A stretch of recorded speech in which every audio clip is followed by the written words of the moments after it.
ಎಲ್ಲರಿಗೂ ವಂದನೆಗಳು. ನಾವೀಗ ಕನ್ನಡ ಪಾಠದ ಕಡೆಗೆ ಸಾಗೋಣ. ಕನ್ನಡ ಸಾಹಿತ್ಯದಲ್ಲಿ ಗದ್ಯ ಮತ್ತು ಪದ್ಯ ಎಂಬ ಎರಡು ರೀತಿಯನ್ನು ನೀವು ತಿಳಿದುಕೊಂಡಿದ್ದೀರಿ.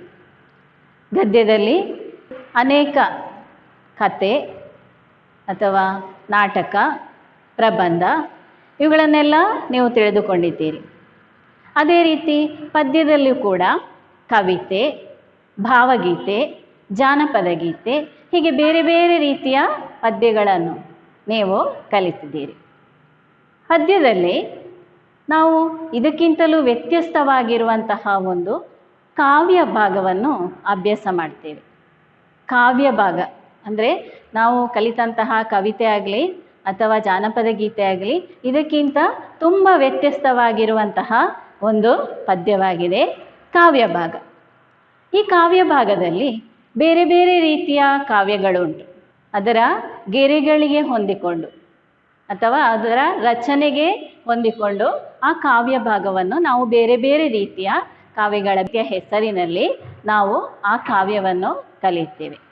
ಈಗ ಉದಾಹರಣೆಗೆ 3 ಸಾಲಿನ ಪದ್ಯ, ಅದು ತ್ರಿಪದಿ ಎಂಬುದಾಗಿ.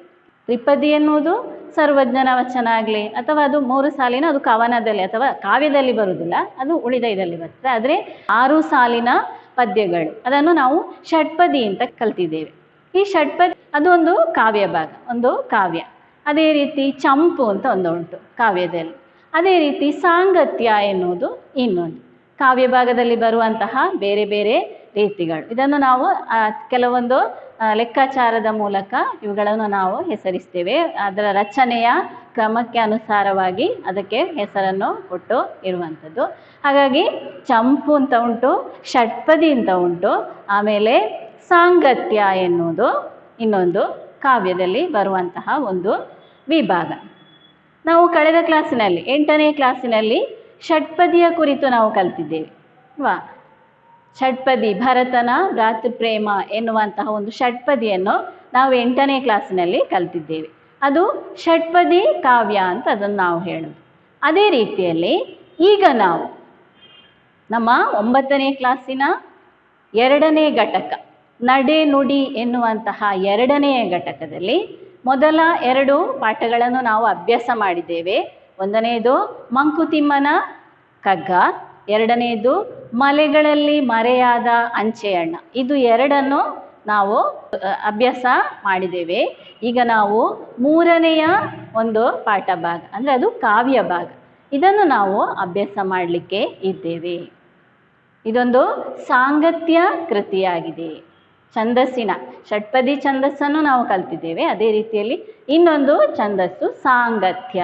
ಸಾಂಗತ್ಯ ಕೃತಿ ಇದಾಗಿದೆ.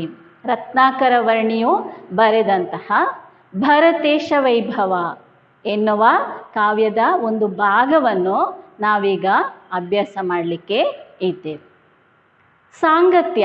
ಸಾಂಗತ್ಯ ಕೃತಿಗಳು ಅಂತ ಹೇಳುವಾಗ ನಮಗೆ ಆ ಕೃತಿಗಳ ಹೆಸರು ಕಡಿಮೆ ಸಂಖ್ಯೆಯಲ್ಲೇ ನಮಗೆ ತಿಳಿದಿರುವಂಥದ್ದು. ಅಂದರೆ ಹೆಚ್ಚು ಪ್ರಸಿದ್ಧವಾದ ಕೃತಿ ಕಡಿಮೆಯೇ ಇರುವಂಥದ್ದು. ಅಂದರೆ ಮೊದಲ ಸಾಂಗತ್ಯ ಕೃತಿ ದೇಪರಾಜ ಬರೆದ ಸೊಬಗಿನ ಸೋನೆ ಎನ್ನುವಂತಹ ಕೃತಿಯನ್ನು ಕನ್ನಡದ ಮೊತ್ತ ಮೊದಲ ಸಾಂಗತ್ಯ ಕೃತಿ ಅಂತ ನಾವು ಹೇಳ್ತೇವೆ. 1410ರಲ್ಲಿ ರಚಿತವಾದಂತಹ ಸಾಂಗತ್ಯ ಕೃತಿ ಆಗಿದೆ. ಅನಂತರ ನಂಜುಂಡ ಕವಿ ಎನ್ನುವರು ಬರೆದಂತಹ ಕುಮಾರರಾಮ ಸಾಂಗತ್ಯ, ಸಂಚಿಯ ಹೊನ್ನಮ್ಮ ಬರೆದಂತಹ ಹದಿಬದೆಯ ಧರ್ಮ ಎನ್ನುವ ಒಂದು ಸಾಂಗತ್ಯ ಕೃತಿ. ಇದೆಲ್ಲವೂ ಸಾಂಗತ್ಯ ಕೃತಿಗಳಲ್ಲಿ ಹೆಚ್ಚು ಪ್ರಸಿದ್ಧವಾಗಿರುವಂಥದ್ದು. ಅನಂತರ ಈಗ ನಾವು ಕಲಿಯುತ್ತಿರುವಂತಹ ರತ್ನಾಕರ ವರ್ಣಿಯು ಬರೆದ ಭರತೇಶ ವೈಭವ ಎನ್ನುವಂತಹ ಸಾಂಗತ್ಯ ಕೃತಿ. ರತ್ನಾಕರ ವರ್ಣಿ ಒಬ್ಬ ಜೈನ ಕವಿ. ಅವನು ಬರೆದಂತಹ ಭರತೇಶ ವೈಭವ, ಭರತ ಎನ್ನುವಂತಹ ಒಬ್ಬ ರಾಜನ ಕುರಿತು ಬರೆದಂತಹ ಒಂದು ಕಾವ್ಯಭಾಗ ಭರತೇಶ ವೈಭವ. ಹಾಗಿದ್ರೆ ಈ ಭರತೇಶ ವೈಭವದಲ್ಲಿ ಬರುವ ಭರತ ಯಾರು? ಅವನೊಬ್ಬ ಜೈನ ಸಂಪ್ರದಾಯದ, ಜೈನ ಪರಂಪರೆಯ ಒಬ್ಬ ರಾಜನಾಗಿದ್ದಾನೆ. ಅಂದರೆ ಜೈನ ಧರ್ಮದಲ್ಲಿ ದೀಕ್ಷೆಯನ್ನು ಹೊಂದಿದವರು. ಅವರನ್ನು ನಾವು ತೀರ್ಥಂಕರರು ಎಂಬುದಾಗಿ ಕರೆಯುತ್ತೇವೆ. ಇದರಲ್ಲಿ 24 ಮಂದಿ ತೀರ್ಥಂಕರರು ಇದ್ದಾರೆ. ಅದರಲ್ಲಿ ಆದಿ ತೀರ್ಥಂಕರ, ಮೊದಲನೆಯ ತೀರ್ಥಂಕರ ಎಂಬುದಾಗಿ ಋಷಭನಾಥ ಆದಿಜಿನ ಎನ್ನುವಂತಹ ಒಬ್ಬ ರಾಜ. ಅದರ ನಂತರ 23 ಮಂದಿ ತೀರ್ಥಂಕರರು ಜೈನ ಪರಂಪರೆಯಲ್ಲಿ ಇದ್ದಾರೆ. ಈ ಆದಿ ತೀರ್ಥಂಕರ ಅಯೋಧ್ಯೆಯ ರಾಜ. ಅವನಿಗೆ 2 ಮಕ್ಕಳು. ಒಬ್ಬ ಭರತ ಹಿರಿಯವ, ಎರಡನೆಯವ ಬಾಹುಬಲಿ. ಬಾಹುಬಲಿ ಹೆಸರು ನೀವೆಲ್ಲರೂ ಕೇಳಿರ್ಬೋದು ಅಲ್ವಾ? ಬಾಹುಬಲಿ ಎಂದ ಕೂಡಲೇ ನಮಗೆ ಪಕ್ಕನೆ ನೆನಪಾಗುವುದೇನು? ಕಾರ್ಕಳ ಅಲ್ವಾ? ಕಾರ್ಕಳದ ಗೋಮಟೇಶನನ್ನು ನೆನಪಾಗ್ತದೆ. ಅದೇ ರೀತಿ ಧರ್ಮಸ್ಥಳ ಹೆಚ್ಚಾಗಿ ನಮಗೆ ನೆನಪು ಬರುವಂಥದ್ದು. ಹಾಗಾಗಿ ಋಷಭನಾಥ ಎನ್ನುವಂತಹ ರಾಜನಿಗೆ 2 ಮಕ್ಕಳು, ಒಬ್ಬ ಭರತ, ಇನ್ನೊಬ್ಬ ಬಾಹುಬಲಿ. ಈ ಋಷಭನಾಥನು ಪ್ರಾಯ ಆದಾಗ ಅಥವಾ ಆತನಿಗೆ ರಾಜ್ಯಭಾರ ಮಾಡಲಿಕ್ಕೆ ಆಗುವುದಿಲ್ಲ ಅಂತಾಗುವಾಗ ಹಿರಿಯ ಮಗನಾದಂತಹ ಭರತನಿಗೆ ಅಯೋಧ್ಯೆಯನ್ನು ಕೊಟ್ಟು ಅಥವಾ ರಾಜ್ಯದ ಪಟ್ಟಾಭಿಷೇಕವನ್ನು ಮಾಡಿ ಅವನು ತಪಸ್ಸಿಗಾಗಿ ಹೋಗ್ತಾನೆ, ದೀಕ್ಷೆಯನ್ನು ಪಡೆಯುವುದಕ್ಕಾಗಿ ಹೋಗ್ತಾನೆ. ಹಾಗಾಗಿ ಭರತ ಅತ್ಯಂತ ವೈಭವಯುತವಾಗಿ ಅಯೋಧ್ಯೆಯನ್ನು ರಾಜ್ಯಭಾರ ಮಾಡ್ತಾ ಇರ್ತಾನೆ. ಹೀಗೆ ಇರುವಾಗ ಒಂದು ದಿವಸ ಆತನ ಶಸ್ತ್ರಾಗಾರದಲ್ಲಿ, ರಾಜರಂದ್ರೆ ಯುದ್ಧ ಎಲ್ಲ ಮಾಡುವವರು, ಯುದ್ಧ ಎಲ್ಲ ಮಾಡಬೇಕಿದ್ರೆ ಅವರಿಗೆ ಅನೇಕ ಆಯುಧಗಳು ಬೇಕು. ಆ ಆಯುಧಗಳನ್ನೆಲ್ಲ ಇಡುವಂತಹ ಒಂದು ಸ್ಥಳ ಶಸ್ತ್ರಾಗಾರ, ಶಸ್ತ್ರಾಸ್ತ್ರಗಳನ್ನು ಇಡುವಂತಹ ಸ್ಥಳ. ಅಲ್ಲಿ ಒಂದು ಚಕ್ರರತ್ನ ಉದಯವಾಗ್ತದೆ, ಒಂದು ಚಕ್ರರತ್ನ ಕಾಣಿಸ್ತದೆ. ಅದು ಯಾಕೆ ಅಲ್ಲಿ ಬಂತು ವಿಚಾರಣೆ ಮಾಡುವಾಗ ಹೇಳ್ತಾರೆ, ಅವನು ದಿಗ್ವಿಜಯವನ್ನು ಮಾಡಬೇಕು ಅಲ್ವಾ? ಎಲ್ಲ ರಾಜರ ಒಪ್ಪಿಗೆಯನ್ನು ಪಡೆಯಲಿಕ್ಕೆ ಬೇಕಾಗಿ ದಿಗ್ವಿಜಯ ಅಂದರೆ ಸಾರ್ವಭೌಮತ್ವವನ್ನು ಪಡೆಯಲಿಕ್ಕೆ ಬೇಕಾಗಿ ದಿಗ್ವಿಜಯವನ್ನು ಮಾಡಬೇಕು ಅಂತ ಅಲ್ಲಿ ಕಂಡು ಬರ್ತದೆ.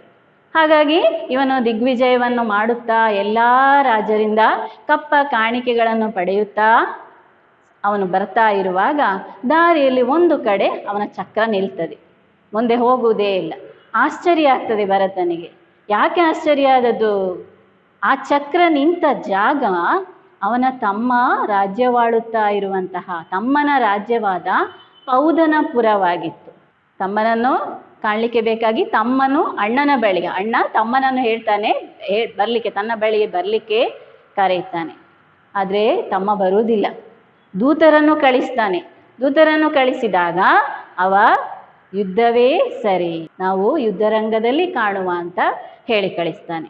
ಹೀಗೆ ಅಣ್ಣ ತಮ್ಮಂದಿರ ಒಳಗೆ ಯುದ್ಧ ತೀರ್ಮಾನ ಆಗ್ತದೆ ಅಲ್ವಾ? 2 ಪಕ್ಷದ ಸೇನೆಗಳು ರಣರಂಗದಲ್ಲಿ ಮುಖಾಮುಖಿ ಆಗ್ತಾರೆ.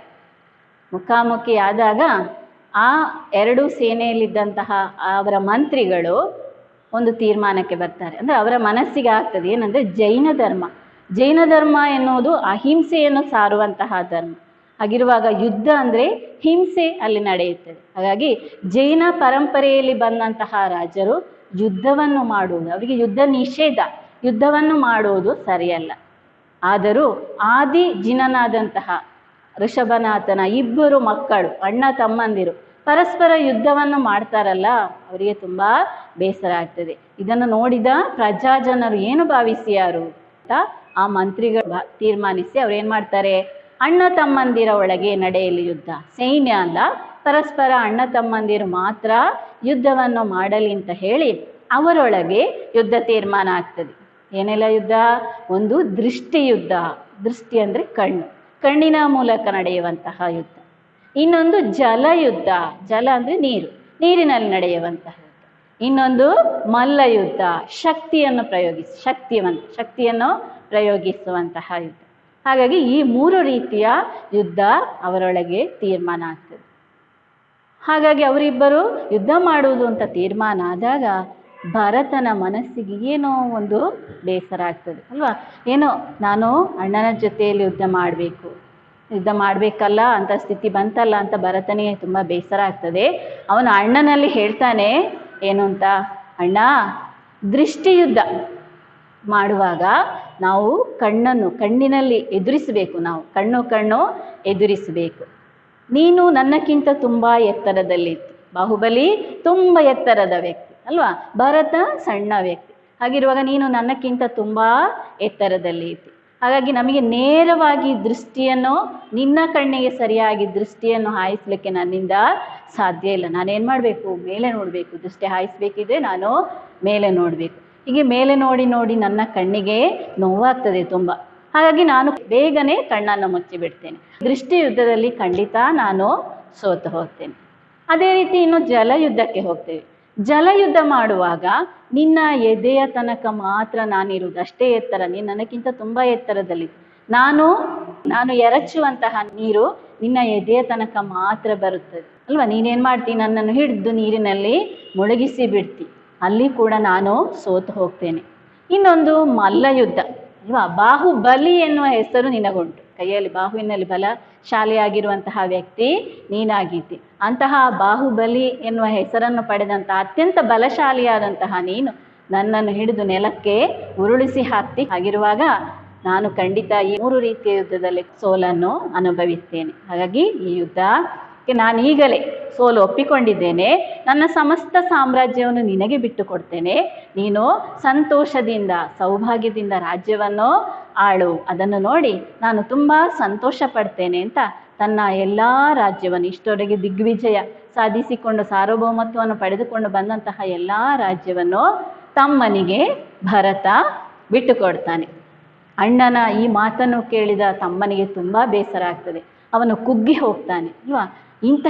ಈ ರೀತಿಯಾಗಿ ತಮ್ಮನಿಗೆ ಎಲ್ಲ ಸಾಮ್ರಾಜ್ಯವನ್ನು ಬಿಟ್ಟು ಕೊಡುವಂತಹ ಈ ಅಣ್ಣನ ಸಂಪತ್ತನ್ನು ನಾನು ಅನುಭವಿಸುವುದಕ್ಕಿಂತ ಏನು ಮಾಡಬೇಕು? ನಾನು ದೀಕ್ಷೆಯನ್ನು ಹೊಂದುವುದೇ, ವಿರಕ್ತನಾಗಿ ದೀಕ್ಷೆಯನ್ನು ಹೊಂದುವುದೇ ಲೇಸು.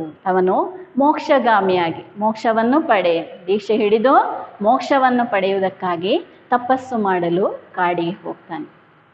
ಅಣ್ಣ ಎಲ್ಲವನ್ನು ತ್ಯಾಗ ಮಾಡಿ ತಪಸ್ಸಿಗಾಗಿ ಕಾಡಿಗೆ ಹೋಗ್ತಾನೆ ಅಲ್ವಾ. ತಮ್ಮ ಏನು ಮಾಡಿದ್ದಾನೆ? ತನ್ನ ಸಾಮ್ರಾಜ್ಯವನ್ನು ಅಣ್ಣನಿಗೆ ಬಿಟ್ಟು ಕೊಟ್ಟಿದ್ದಾನೆ.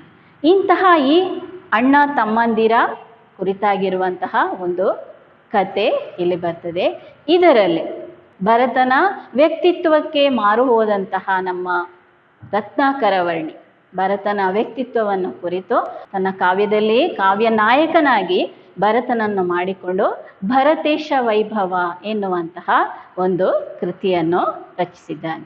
ಹಾಗಾಗಿ ನಾವೀಗ ಆ ಭರತೇಶ ವೈಭವದ ಕಾವ್ಯ ಭಾಗದ ಕಡೆಗೆ ಹೋಗುವ ಮೊದಲು ಅಲ್ಲಿ ರತ್ನಾಕರ ವರ್ಣಿಯ ಒಂದು ಕವಿ ಪರಿಚಯವನ್ನು ಕೊಟ್ಟಿದ್ದಾರೆ.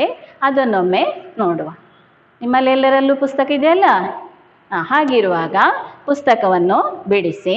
ರತ್ನಾಕರ ವರ್ಣಿ 16ನೇ ಶತಮಾನದ ಕೋಗಿಲೆ ಎಂದೇ ಪ್ರಸಿದ್ಧನಾದ ಕವಿ. ಈತನು ಮೂಡುಬಿದ್ರೆಯವನು. ಇವನ ಪ್ರಸಿದ್ಧ ಕೃತಿ ಭರತೇಶ ವೈಭವ. ಇದು ಸಾಂಗತ್ಯ ಛಂದಸ್ಸಿನಲ್ಲಿದೆ.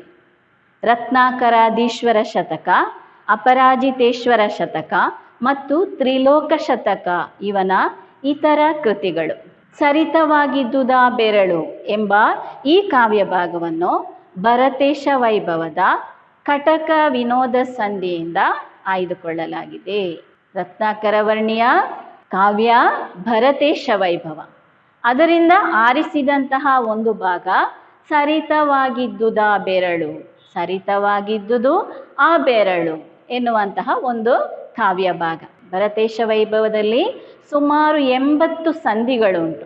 ಒಟ್ಟು 10,000 ಪದ್ಯಗಳುಂಟು ಆ ಇಡೀ ಸಂಪೂರ್ಣ ಕಾವ್ಯದಲ್ಲಿ. ಅದರ ಒಂದು ಸಂಧಿ ಕಟಕ ವಿನೋದ ಸಂಧಿ ಎನ್ನುವಂತಹ ಸಂಧಿ ಅಂದರೆ ಒಂದೊಂದು ಭಾಗ ಒಂದೊಂದು ಅಧ್ಯಾಯಗಳು. ಅದರಿಂದ ಈ ಸರಿತವಾಗಿದ್ದುದ ಬೆರಳು ಎನ್ನುವಂತಹ ಕಾವ್ಯ ಭಾಗವನ್ನು ಆರಿಸಲಾಗಿದೆ. ರತ್ನಾಕರ ವರ್ಣಿ ಒಬ್ಬ ಜೈನ ಕವಿ, ಅವನು ಬರೆದಂತಹ ಈ ಕೃತಿ. ನೀವು ಮೊದಲೇ ನೋಡಿರ್ಬೋದು, ಓದಲಿಕ್ಕೆ ಪ್ರಯತ್ನ ಪಟ್ಟಿದ್ದೀರಾ? ಇದುವರೆಗೆ ನೀವು ಕಲ್ತಂತಹ ಪದ್ಯ ಅಲ್ವಾ? ಯಾವುದು ಮೊದಲಿಗೆ ಕಲ್ತಿದ್ದೀರಿ? ಐಕ್ಯಗಾನ ಹಾಡಲಿಕ್ಕೆ ಸುಲಭ ಆಗಿದೆ, ಚಂದಕ್ಕೆ ಹಾಡಿದ್ದೀರಿ ನೀವು. ಆಮೇಲೆ ಮಂಕುತಿಮ್ಮನ ಕಗ್ಗ, ಅದು ಕೂಡ ಸ್ವಲ್ಪ, ಆದರೆ ಐಕ್ಯಗಾನದಷ್ಟು ಸುಲಭವಾಗಿ ಸರಳವಾಗಿ ಸರಾಗವಾಗಿ ಅದನ್ನು ಹಾಡಲಿಕ್ಕೆ ನಿಮ್ಮಿಂದ ಆಗಲಿಲ್ಲ. ಆದರೂ ಕೂಡ ನೀವು ಪ್ರಯತ್ನ ಪಟ್ಟಿದ್ದೀರಿ ಅಲ್ವಾ, ಹಾಡಿದ್ದೀರಿ. ಅದೇ ರೀತಿಯಲ್ಲಿ ಇದೊಂದು ಸಾಂಗತ್ಯ ಛಂದಸ್ಸಿನಲ್ಲಿ ಬರುವಂತಹ ಕಾವ್ಯ. ಷಟ್ಪದಿ ಛಂದಸ್ಸನ್ನು ನೀವು ಹಾಡಿದ್ದೀರಿ ಕಳೆದ ವರ್ಷ, ಪ್ರಯತ್ನ ಪಟ್ಟಿದ್ದೀರಿ ಅಲ್ವಾ, ಹಾಡಿದ್ದೀರಿ. ಕಥೆಯನ್ನು ಕೇಳಿದ್ದೀರಿ, ಅದು ಕೂಡ ಒಂದು ಕಥೆ, ಭರತನ ಭ್ರಾತೃಪ್ರೇಮ ಅಲ್ವಾ, ರಾಮ ಭರತ ಅವನ ಕುರಿತಾಗಿರುವಂತಹ, ಶ್ರೀರಾಮನ ಕುರಿತಾಗಿರುವಂತಹ ಕಥೆ ಆಗಿರೋ ಇದು ಕೂಡ ಒಂದು ಕಥೆಯ ಭಾಗ. ಇದನ್ನು ಕೂಡ ನೀವು ಓದಲಿಕ್ಕೆ ಹಾಡಲಿಕ್ಕೆ ಪ್ರಯತ್ನಿಸಬೇಕು. ಕಾವ್ಯಗಳನ್ನು ಹಾಡುವಂತಹ ರೀತಿ ಅದು ಬೇರೆ. ಯಕ್ಷಗಾನದ ಪದ್ಯಗಳನ್ನೆಲ್ಲ ಕೇಳಿದ್ದೀರಿ ನೀವು ಅಲ್ವಾ, ಅದೇ ರೀತಿಯಲ್ಲಿ ಇನ್ನೊಂದು ರೀತಿಯಲ್ಲಿ ಕಾವ್ಯಗಳನ್ನು ಹಾಡ್ತಾರೆ, ಹಾಡುವಂತಹ ಕ್ರಮ ಬೇರೆ. ಹಾಗಿರುವಾಗ ನೀವು ಕೂಡ ಅದನ್ನು ಚಂದ ಮಾಡಿ ಹಾಡಿ ನಿಮ್ಮ ಕನ್ನಡ ಟೀಚರಿಗೆ ಅದನ್ನು ಕಳುಹಿಸಿಕೊಡಿ. ಕಳಿಸ್ತೀರಲ್ಲ? ನಾನೊಮ್ಮೆ ನಿಮಗೆ ತಕ್ಕ ಮಟ್ಟಿಗೆ ಒಂದು ಮಾದರಿಯನ್ನು ಹಾಡಿ ತೋರಿಸ್ತೇನೆ. ಎಲ್ಲರೂ ನಾನು ಹಾಡುವಾಗ ಪದ್ಯದ ಸಾಲುಗಳನ್ನು ಗಮನವಿಟ್ಟು ಕೇಳಿ, ಎಲ್ಲಿ ವಿಂಗಡಿಸಬೇಕು, ಎಲ್ಲಿ ನಿಲ್ಲಿಸಬೇಕು, ಅದನ್ನು ಹಾಗೆ ಹಾಡಿಕೊಂಡು ಹೋಗ್ಲಿಕ್ಕಾಗೋದಿಲ್ಲ. ಇಲ್ಲಿ ಅರ್ಥಕ್ಕೆ ಅನುಸಾರವಾಗಿ ಹೇಗೆ ನಿಲ್ಲಿಸುವುದು ಅದನ್ನೆಲ್ಲ ಗಮನಿಸಿಕೊಂಡು ನೀವು ಅದನ್ನು ಹಾಡಬೇಕು. ಗೊತ್ತಾಯ್ತಲ್ಲ? ಈಗ ನೀವು ನಾನು ಹಾಡುವಾಗ ಗಮನವಿಟ್ಟು ಕೇಳಿ.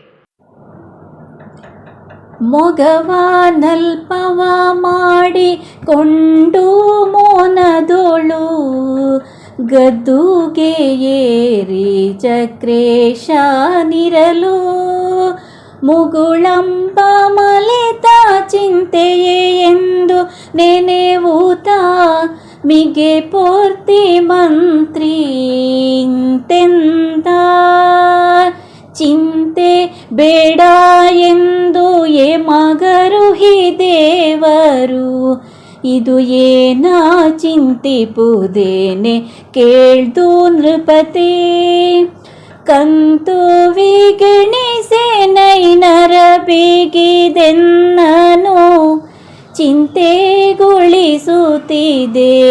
ಎಂದ ಪರಿಕಿಪೆವು ಎಲ್ಲಿ ಎಲ್ಲಿ ಎಂದ ಮಂತ್ರಿಗೆ ಕಿರುವಿರಳ ಸಟೆಗೆ ಡೊಂಕು ಮಾಡಿ ಅರಸ ತೋರಿದನದು ತುದಿ ಬಾಗಿದೊಂದು ಪೂಸರಲಂತೆ ಕಣ್ಗೆ ಮೋಹಿಸಿತು ಭೂನಾಥನ ಅಂಗ ವೈದ್ಯರು ಬಂದು ನಿಂದರು 360 ಮಂದಿ ಸೇನೆಯುಳ್ಳ ಸರ್ವರು ಬಂದು ನೆರೆದರು ನಾನು ಮಣಿಪೆನೆಂದರವರು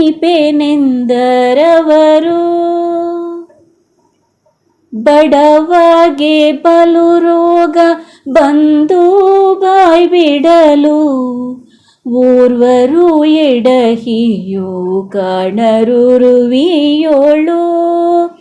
ಒಡವೆಯುಳ್ಳವಗೆ ಅಲ್ಪ ರುಜೆ ಬರೆ ವಿಸ್ಮಯ ಬಡುತ್ತ ಸಾರುವರು ಸಹಜ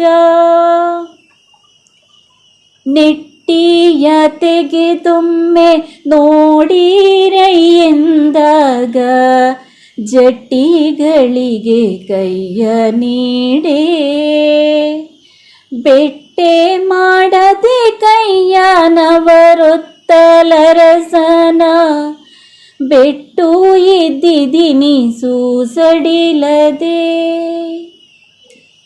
ನಸು ನೇರವಾಗದೆ ಬೆರಳಿದ್ದರಿನ್ನೊಂದು ಪುಸತಂತ್ರ ಉಂಟೆಂದು ನೃಪತಿ ಮಿಸುನಿಯ ಸರಪಣಿಯೊಂದ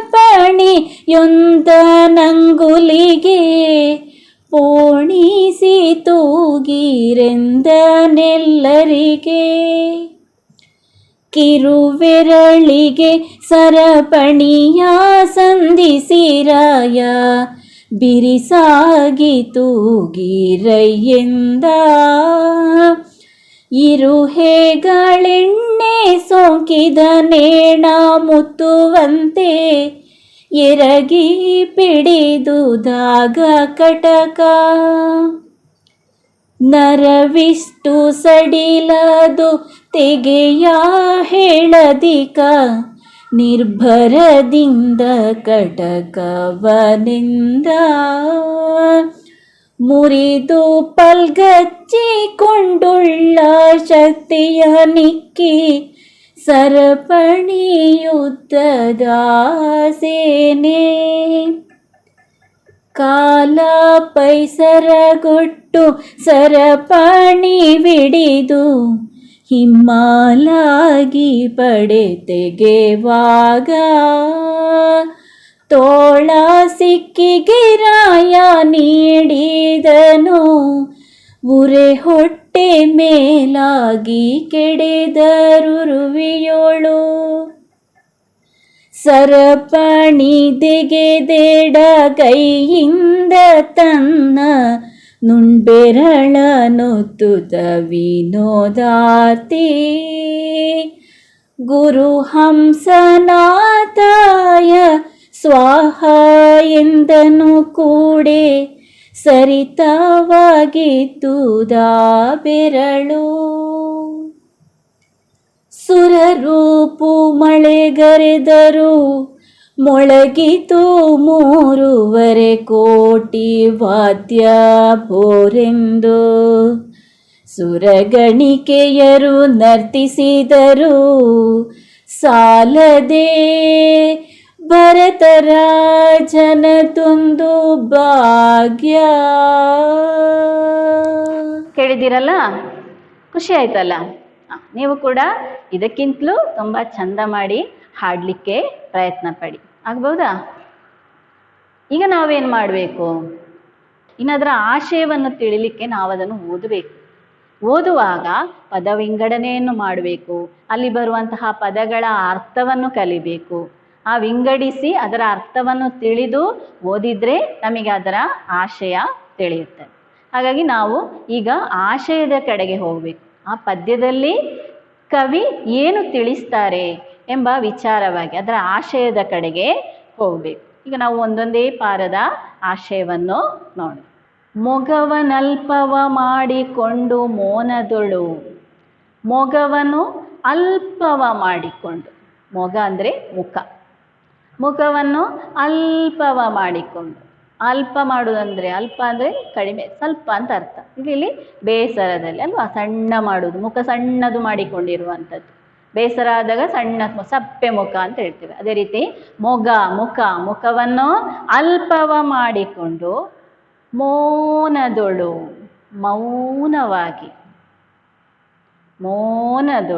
ಮೌನವಾಗಿ ಗದ್ದುಗೆ ಏರಿ ಚಕ್ರೇಶನಿರಲು. ಗದ್ದುಗೆ ಅಂದರೆ ಸಿಂಹಾಸನ, ಸಿಂಹಾಸನವನ್ನು ಏರಿ ಚಕ್ರೇಶ ಅಂದರೆ ರಾಜ ಇರಲು. ಹಾಗಿದ್ರೆ ಯಾವ ರಾಜ ಇದು ನೋಡಿ ಅಲ್ಲಿ ಮೊದಲು ಅಲ್ವಾ, ಅಲ್ಲಿ ಸಂದರ್ಭ ಕೊಟ್ಟಿದ್ದಾರೆ. ಆ ಸಂದರ್ಭವನ್ನು ಓದುವಾಗ ನಿಮಗೆ ಆ ರಾಜ ಯಾರು ಎಂಬುದಾಗಿ ತಿಳಿಯುತ್ತದೆ. ಈಗ ನಾವು ಆ ಸಂದರ್ಭವನ್ನು ನೋಡೋಣ. ನಾನು ಓದ್ತೇನೆ, ಕೇಳಿಕೊಳ್ಳಿ. ಅಯೋಧ್ಯಾಪುರದ ರಾಜನಾದ ಭರತೇಶನು ದಿಗ್ವಿಜಯದಲ್ಲಿರುತ್ತಾನೆ. ಮೊದಲೇ ಹೇಳಿದ್ದೇನೆ, ಭರತೇಶ ದಿಗ್ವಿಜಯಕ್ಕೆ ಹೊರಟಿದ್ದಾನೆ. ಪಡೆಯೆಲ್ಲವೂ ನಿದ್ರಿಸುತ್ತಿದ್ದು ಎಚ್ಚರದಲ್ಲಿದ್ದ ಭರತೇಶನಿಗೆ 2 ಸೈನಿಕರು ಗುಜುಗುಜು ಮಾತನಾಡುವ ಸದ್ದು ಕೇಳಿಸುತ್ತದೆ. ಸೈನಿಕರೆಲ್ಲ ನಿದ್ರಿಸಿದ್ದಾರೆ ಇಲ್ವ, ರಾತ್ರಿಯ ಹೊತ್ತು ಅವರು ನಿದ್ರಿಸ್ತಾ ಇದ್ದಾರೆ. ಅಲ್ಲಲ್ಲಿ ಬಿಡಾರ ಹಾಕಿಕೊಂಡು. ದಿಗ್ವಿಜಯಕ್ಕೆ ಹೋದವನು ಪುನಃ ಮನೆಗೆ ಬರಲಿಕ್ಕಿಲ್ಲ, ಅಲ್ಲಿ ನಿಲ್ಲೋದು, ಒಂದು ಕಡೆ ಮುಗ್ದ ಮೇಲೆ ಇನ್ನೊಂದು ಕಡೆಗೆ, ಹಾಗೆ ಮುಂದೆ ಹೋಗೋದು. ಹಾಗಾಗಿ ರಾತ್ರಿಯನ್ನು ಕಳೀತಾರೆ. ಸೈನ್ಯದ ಸೈನಿಕರೆಲ್ಲರೂ ನಿದ್ರಿಸುತ್ತಾ ಇರುವಾಗ ರಾಜ ನಿದ್ದೆಯಲ್ಲಿರುವುದಿಲ್ಲ, ರಾಜ ಎಚ್ಚರದಲ್ಲಿ ಇರ್ತಾನೆ. ಇಬ್ಬರು ಸೈನಿಕರು ಮಾತನಾಡುವುದು, ಗುಜು ಗುಜು ಮಾತನಾಡುವುದು ಅಲ್ವಾ, ಮೆಲ್ಲ ಮೆಲ್ಲ ಮಾತನಾಡುವುದು ಸದ್ದು ರಾಜನಿಗೆ ಕೇಳಿಸ್ತದೆ. ಏನು ಮಾತಾಡ್ತಾ ಇದ್ರು ಆ ಸೈನಿಕರು? ಪಡೆಯ ಸಹಾಯದಿಂದ ಚಕ್ರಿಗೆ ಘನತೆಯೇ ಹೊರತು ಅದಿಲ್ಲದಿದ್ದರೆ ಇವನು ನಮ್ಮಂತೆ ಮನುಷ್ಯ ಮಾತ್ರ.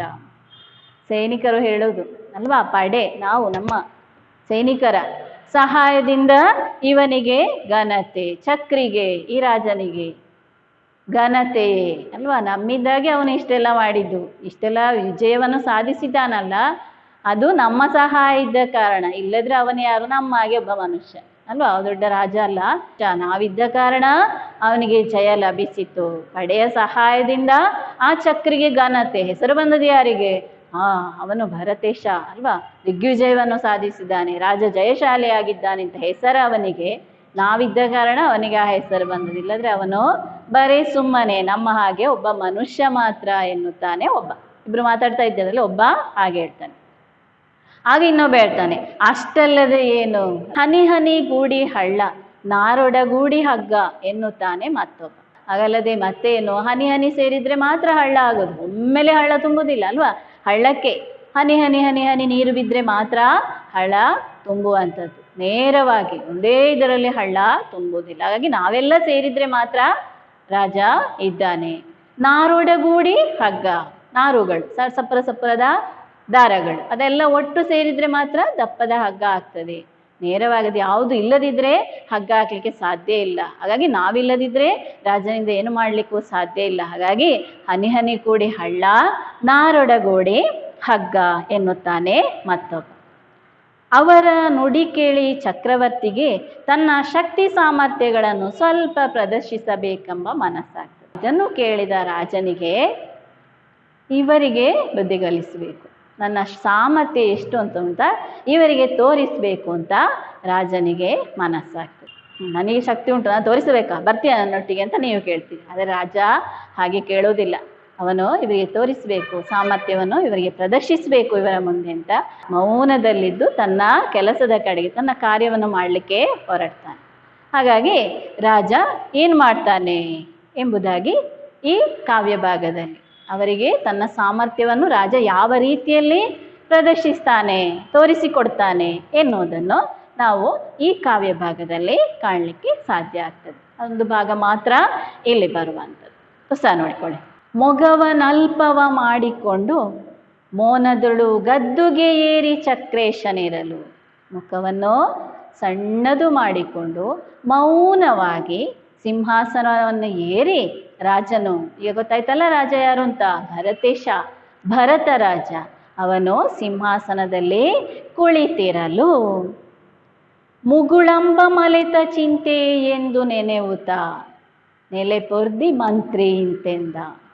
ಮುಗುಳಂಬ ಮಲೆತ, ಅವನಿಗೆ ಚಿಂತೆ ಉಂಟು, ಚಿಂತೆಯೇ ಎನ್ನುತ್ತಾ ಅವನು ಚಿಂತೆಯಲ್ಲಿದ್ದಾನೆ. ಯಾವ ಚಿಂತೆಯಲ್ಲಿ? ಮುಗುಳುಗಳ ಅಂಬನ್ನು ಆಯುಧವಾಗಿ ಹಿಡಿದಿರುವಂತಹ ವ್ಯಕ್ತಿ. ಮುಗುಳು ಅಂದರೆ ಮೊಗ್ಗು, ಮೊಗ್ಗಿನ ಬಾಣವನ್ನು ಹಿಡಿದಿರುವವನು ಯಾರದು? ಮನ್ಮಥ. ಹೆಸರು ಕೇಳಿದಿರಾ? ಪುರುಷರಲ್ಲಿ ಅತ್ಯಂತ ಸುಂದರನಾದಂತಹ ವ್ಯಕ್ತಿ ಮನ್ಮಥ. ಅವನ ಹೆಂಡತಿ ರತಿ ಅಂತ ಕೇಳಿರ್ಬೋದು, ಯಕ್ಷಗಾನದವನ್ನೆಲ್ಲ ನೋಡುವವರಿಗೆ ಗೊತ್ತಿರ್ಬೋದು ಅಲ್ವಾ, ರತಿ ಮನ್ಮಥ. ಸ್ತ್ರೀಯರಲ್ಲಿ ಅತ್ಯಂತ ಸುಂದರಿಯಾಗಿರುವಂತಹ ಹೆಣ್ಣು ರತಿ. ಹಾಗಾಗಿ ಪುರುಷರಲ್ಲಿ ಅತಿ ಸುಂದರನಾದಂತಹ ಈ ಮನ್ಮಥ ಅಂದರೆ ಮುಗುಳನ್ನು ಬಾಣವಾಗಿ ಬಳಸಿಕೊಂಡಿರುವಂತಹ, ಹಿಡಿದುಕೊಂಡಿರುವಂತಹ ಒಬ್ಬ ವ್ಯಕ್ತಿ ಮನ್ಮಥ. ಇಲ್ಲಿ ಈ ಬಾಹುಬಲಿ ಭರತನ ತಮ್ಮ, ಹಾಗೆ ಹೇಳಿದ್ದೇನೆ ಅಣ್ಣ ಮತ್ತು ತಮ್ಮ ಇಬ್ಬರಿದ್ದಾರೆ, ಭರತ ಮತ್ತು ಬಾಹುಬಲಿ ತಮ್ಮ. ಬಾಹುಬಲಿಗೆ ಮನ್ಮಥ ಎನ್ನುವಂತಹ ಹೆಸರು ಉಂಟು. ಇಲ್ಲಿ ನಾವು ಮುಗುಳಂಬ ಮಲೆತ ಅಂತ ಹೇಳಿದರೆ ಮನ್ಮಥ ಅಂತ ನಾವು ಹೆಸರಾದರೂ ಕೂಡ ಇಲ್ಲಿ ನಾವು ಬಾಹುಬಲಿ ಅಂತ ತೆಕ್ಕೊಳ್ಬೇಕು.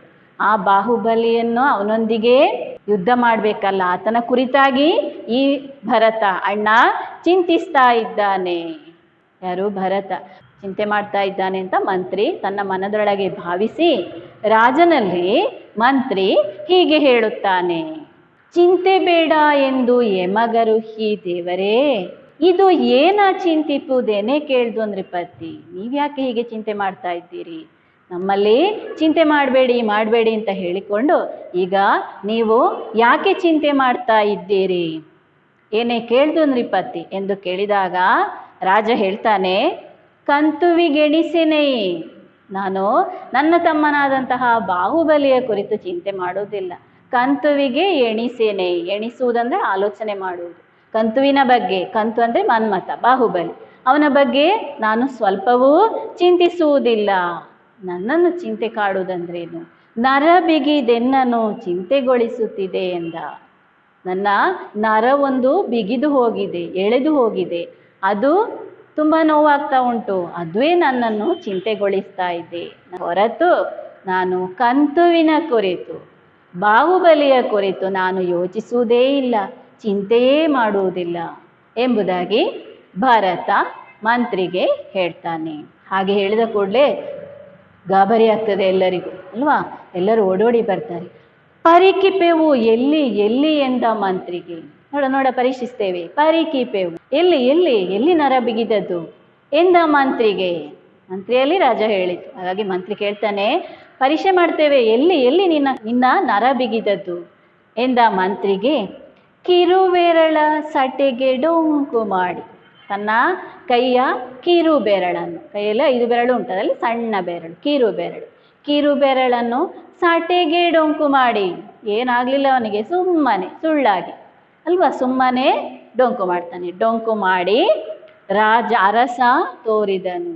ಆಗ ಅದು ಹೇಗೆ ಕಾಣಿಸಿತು, ಈ ಡೊಂಕು ಮಾಡಿದಂತಹ ಕಿರು ಬೆರಳು ಹೇಗೆ ಕಾಣಿಸಿತು, ಅರಸ ತೋರಿಸಿದನು.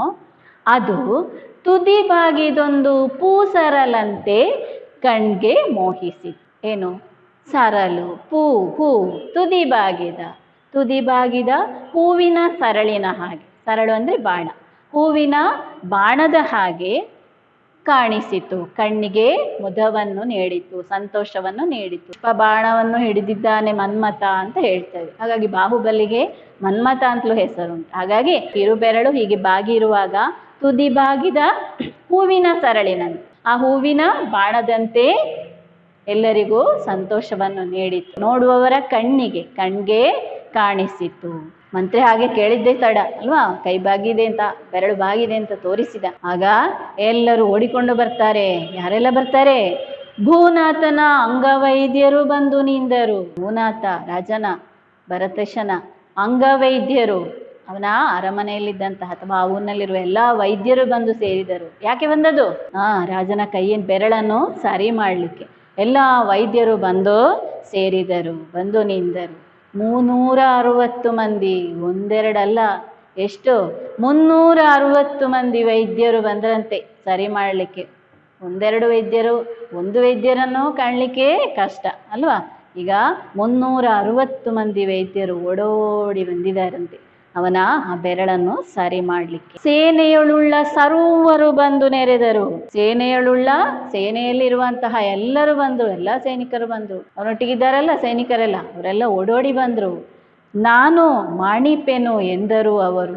ನಾನು ಸರಿ ಮಾಡ್ತೇನೆ ರಾಜನಿಗೆ ಸಹಾಯ ಮಾಡಲಿಕ್ಕೆ. ಎಷ್ಟು ಜನ ಓಡಿ ಬರ್ತಾರೆ ನೋಡಿ, ದೊಡ್ಡ ರಾಜ ಅಲ್ಲ, ಸಹಾಯ ಮಾಡಿದರೆ ಅವರಿಗೆ ರಾಜನ ಕೈ ಬೆರಳನ್ನು ಸಹಾಯ ಮಾಡೋದು ಅಂತ ಅವರಿಗೊಂದು ಒಳ್ಳೆಯ ಬೆಲೆ ಸಿಗ್ತದೆ. ಹಾಗಾಗಿ ಎಲ್ಲ ಸೈನಿಕರು ಎಲ್ಲ ಓಡೋಡಿ ಬಂದರು. 360 ಮಂದಿ ವೈದ್ಯರು ಬಂದರು, ಸೈನಿಕರು ಎಲ್ಲರೂ ಓಡೋಡಿ ಬಂದು ನಾನು ಸರಿ ಮಾಡ್ತೇನೆ ಅಂತ ರಾಜನ ಸುತ್ತ ನೆರೆಯುತ್ತಾರೆ. ಇಲ್ಲಿ ನಾವು 4 ಪಾರವನ್ನು ಅಭ್ಯಾಸ ಮಾಡಿದ್ದೇವೆ. ಈ ಪಾರದಲ್ಲಿ ಬಂದಂತಹ ನವೀನ ಪದಗಳು, ಪದ ವಿಂಗಡಣೆ, ಅದನ್ನೆಲ್ಲವನ್ನು ಪಟ್ಟಿ ಮಾಡಿ ಮುಂದಿನ ಕ್ಲಾಸಿಗೆ ಬರುವಾಗ ನೀವು ಬರಬೇಕು. ನಾವೀಗ ಈ ಪಾಠವನ್ನು ಇಲ್ಲಿಗೆ ಮುಗಿಸುವ.